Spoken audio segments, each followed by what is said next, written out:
Digimon, digital monsters, Digimon are the champions. Digimon, digital monsters, Digimon are the champions.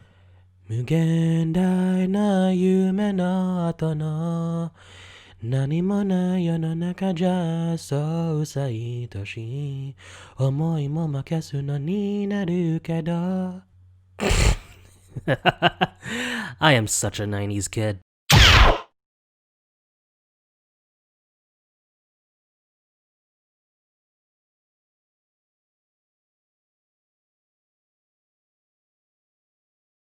Digimon, Digimon, Digimon.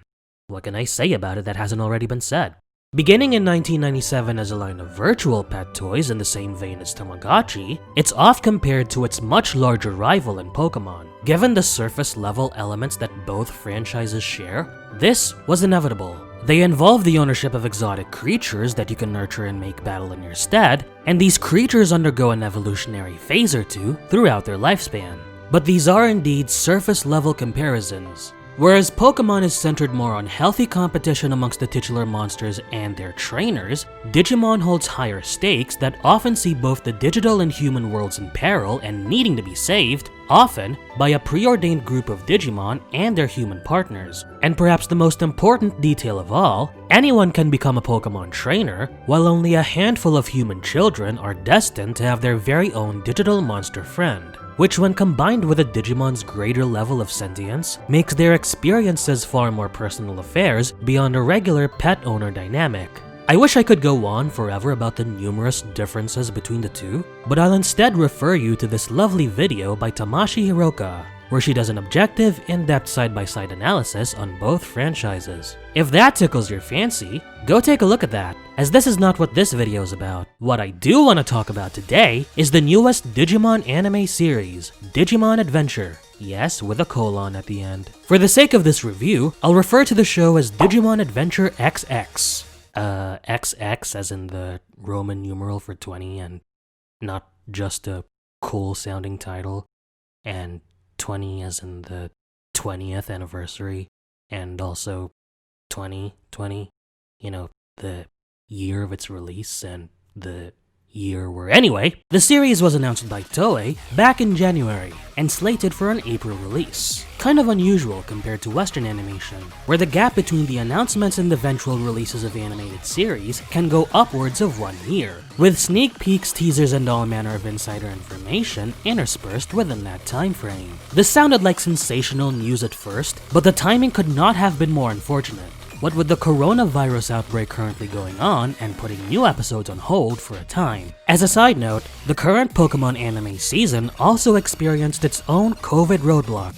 Yeah, this whole thing just flat out sucks. The reception towards the announcement for Adventure XX is equal parts positive and negative, and it stems from the fact that this is yet another revisit to the first Digimon anime series. If you think about it, it's not at all dissimilar to Game Freak's favor towards Generation 1 Pokemon, what with the Kanto starters, especially Charizard, being treated as royalty, and, you know, Pikachu and Eevee. Okay, I promise that's enough of the Pokemon Digimon comparison, but on the real though, there's resting on one's laurels, and then there's using one's laurels as a blanket and a pillow that you sleep with at night. I know you shouldn't forget the initial success stories that would soon lead to your long-term success, but nowadays it seems that these massive IPs can't go on new ventures without at least a passing reference to their old ones. It's an endearing yet sad truth when it comes to marketing and entertainment, one that I'm afraid will remain that way until the end of time. So how does Adventure XX fare in comparison to its predecessor? I'd say quite well,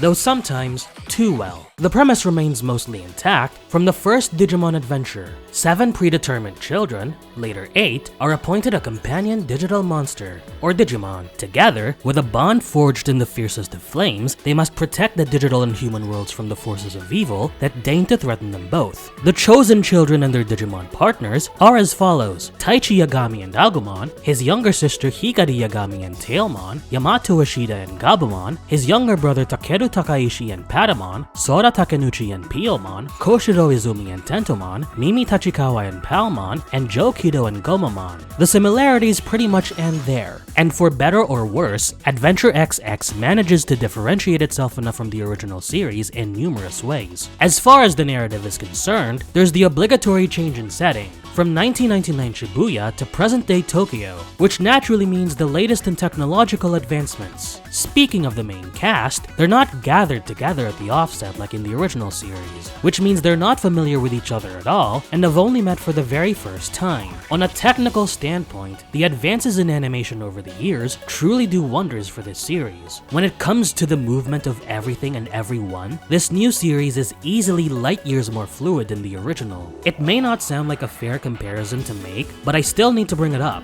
especially since majority of the Western world have only experienced the English dub of the original series, which has not aged well in more than one area, such as the editing for example.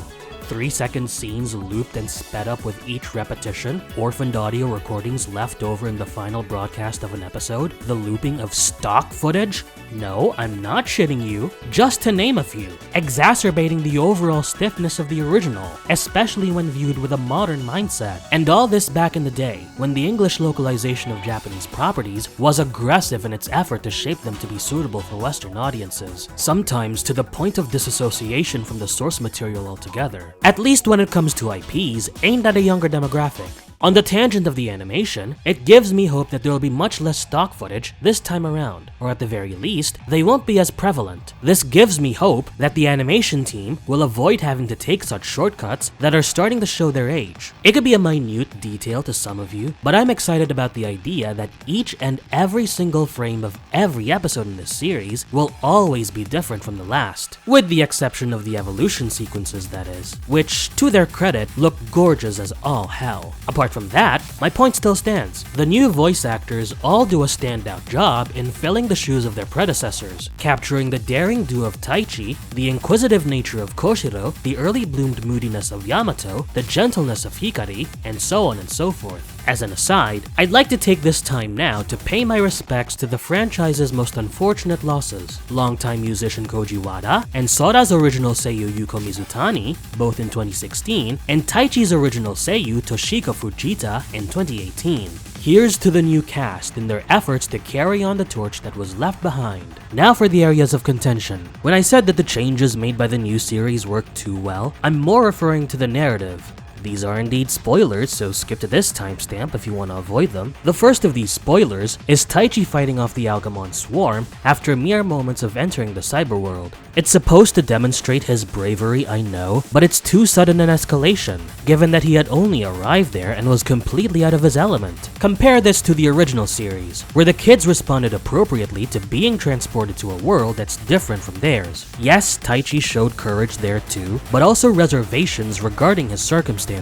He wasn't portrayed as leaping into the fray like a badass seasoned veteran at the offset, which is what this current incarnation of the character did. And those initial misgivings made his eventual growth into a fearless leader more justified. And then there's episode 2, which is one hell of a surprise for longtime and new fans alike. In the interest of those who are getting into the franchise starting with this show, I'll avoid spoiling this one too much. The most I'll say is that a monumental revelation like this is one big tell that the show is playing its cards too early, especially as the concepts put forward in this one scene weren't really fleshed out in the original series itself, but rather in the tie-in materials and later on, the sequel series to the original. Then again, for all I know, this could simply be because I've been a fan of the franchise since 2001, and I'm just being paranoid that everything that had been established in the past would be disrespected. The pacing looks to be somewhat better than when the show started though, but it's not yet to the level of the original. Yeah, that's another thing. For all the flack that the English dub of that series gets, one thing that it managed to retain near faithfully from the original Japanese is the pacing. That's a principal reason why, imperfections and all, it's revered as a Saturday morning anime classic.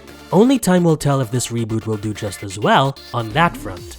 Digimon Adventure XX is looking to be a return to form for the Digimon franchise, and quite possibly a return to an international audience with a potential localization. The stunning animation and faithful reenactment of the original's essence are geared to appeal to veterans of the franchise and newcomers to it. So far, the show is accomplishing what it set out to do.